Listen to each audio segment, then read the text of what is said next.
Hai, Assalamualaikum. Bersama dengan Cikgu Mazidah untuk kelas Matematik tahun 1. Okey murid-murid, hari ini kita akan belajar bentuk dua dimensi ataupun bentuk 2D. Apa itu bentuk 2D ya? Bentuk 2D ada pada permukaan rata bentuk 3D. Bentuk 3D yang kita telah belajar sebelum ini dan bentuk 2D ada pada permukaan rata bentuk 3D tersebut. Okey, kita tengok contoh. Okey, tengok contoh yang pertama. Okey, ini ialah kubus. Okey, murid ni telah melukis permukaan rata kubus dan hasilnya akan dapat segi empat sama. Ini kita namakan bentuk 2D. Okey, ini permukaan rata bagi kubus. Okey, kita tengok nombor 2.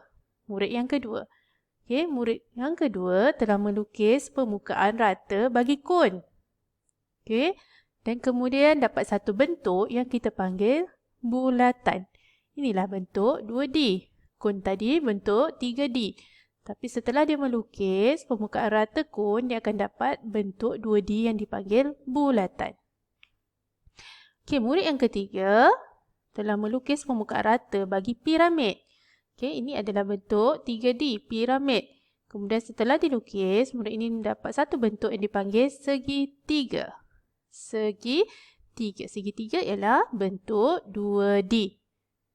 Okey, seterusnya murid yang keempat telah melukis permukaan rata bagi kuboid.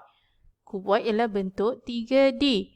Setelah dilukis, murid ini mendapat bentuk segi empat tepat bagi permukaan rata kuboid. Jadi segi empat tepat ini ialah bentuk 2D. Jadi apabila kita telah mengambil permukaan rata bagi bentuk 3D, dia akan menghasilkan bentuk 2D. Segi empat sama, bulatan, segitiga dan juga segi empat tepat. Okey, kita akan pergi mengenali bentuk 2D dan ciri-ciri yang ada pada bentuk 2D. Yang pertama ialah segi empat sama. Okey, boleh lihat ni ada segi empat sama. Bentuk 2D seterusnya ialah bulatan. Bulatan. Bentuk 2D seterusnya ialah segitiga. Segitiga. Dan bentuk 2D yang terakhir yang kita perlu kenal ialah segi empat tepat.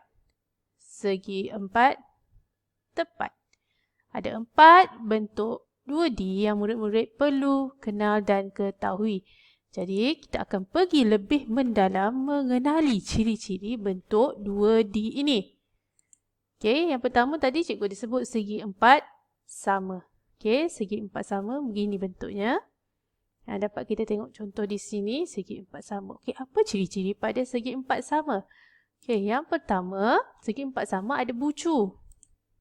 Yang tajam ni, kita panggil dia sebagai bucu. Okey, jom kita kira.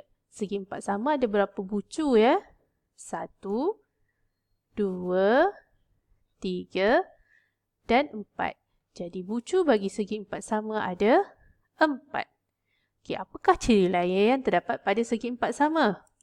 Segi empat sama ada sisi lurus. Yang panjang ni sisi lurus, tak berbengkok. Jadi jom kita kira ada berapa sisi lurus pada segi empat sama? 1, 2, 3, 4. Jadi sisi lurus segi empat sama ialah 4. Okey murid-murid, senang kan? Okey, kita pergi bentuk yang kedua iaitu segitiga. Kita lihat apa ciri-ciri yang ada pada segitiga. Okey, segitiga ada bucu. Okey, bucu ialah tempat yang tajam ni. Okey, kita kira jom. Berapa bucu yang ada pada segitiga? 1, 2, 3. Segitiga ada 3 bucu. Okey, ciri yang seterusnya ialah sisi lurus. Okey, sisi lurus kita kira berapa? 1, 2, 3. Sisi lurus pada segitiga ada 3. Nama segitiga pucu ada 3, sisi lurus pun ada 3. Senang nak ingat kan? Okey, bentuk yang ketiga bentuk bulatan. Ini bentuk 2D yang ketiga iaitu bulatan. Bulatan ni senang sangat untuk kita tahu ciri-ciri dia. Dia ada cuma satu je ciri dia iaitu ada sisi melengkung. Ini kita namakan sisi melengkung. Kan bentuk melengkung. Okey, jadi berapa sisi melengkung pada bulatan? Sisi melengkung pada bulatan hanya ada satu sahaja. Ini pun mudah untuk kita ingat. Dan kita pergi bentuk 2D yang terakhir iaitu segi 4 tepat. Okey, segi 4 tepat. Lihat di sini bentuknya. Okey, kemudian apa ciri-ciri pada segi 4 tepat? Okey, ni kita panggil apa yang tajam ni? Kita panggil dia sebagai bucu. Okey, jom kita kira berapa bucu segi 4 tepat. 1, 2, 3, 4. Segi 4 tepat ada 4 bucu. Okey, ciri seterusnya ialah sisi lurus. Segi 4 tepat ada berapa sisi lurus? 1, 2, 3, 4. Dan segi 4 tepat ada 4 sisi lurus. Okey, itu ialah ciri-ciri yang ada pada segi 4 tepat. Okey, cikgu perkenalkan 4 bentuk 2D untuk hari ini, iaitu kita ada bentuk segi 4 sama, kita ada bulatan, segitiga dan segi 4 tepat. Okey, sekian saja untuk hari ini. Jika ada sebarang persoalan boleh tanya pada cikgu. Okey semua, terima kasih.